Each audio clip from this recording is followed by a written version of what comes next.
Hi there, Bridgette Mayer here from Bridgette Mayer Gallery and PhillyArtExperience.com. Thank you so much for tuning in again. This is video number 6, and I have to say I'm really excited for this particular video as this is something that I've encountered over the years with working with a lot of my clients. And one of the fears that people have had coming in and actually identifying a few pieces and really liking them is the fear that a particular piece of art might overpower or take over a room in a bad way. It's definitely a legitimate concern, and I'm sure you've encountered this when you've gone out in the world and you've been in a restaurant or an office space or someone's home and you've looked at the art, and sometimes the art can really work beautifully within a space. Sometimes it can really overpower a space where it's the only thing you look at in the room. And sometimes it works perfectly where you think, wow, who is that artist? I might want to consider that artist.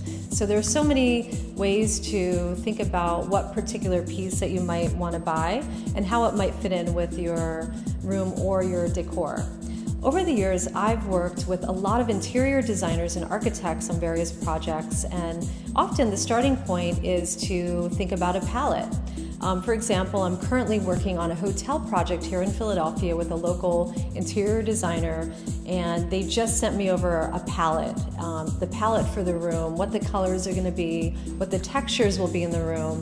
And I'm currently working on identifying a range of artworks that might work with the palette or might increase the intensity of the color in the room. So one of the things I would recommend is to work with an interior designer or talk to your art dealer about your objectives for that room. And the next step often for the person you're working with would be to come out. We will often take pictures of a space and take wall measurements. We'll go back to the gallery and identify different pieces of art that might work with the space and also work within their budget and their collecting objectives, which I've discussed in the previous videos. So after we identify what might work for the room, we'll often then bring the art to the space to decide how it's looking. Is it working well for the client, or is it overwhelming? Is it achieving the objectives that they want to achieve with their collection? One of the artists that I've worked with over the years is a Philadelphia artist, Charles Burwell. And he is an artist where I've encountered this fear around his work overpowering a room or a space.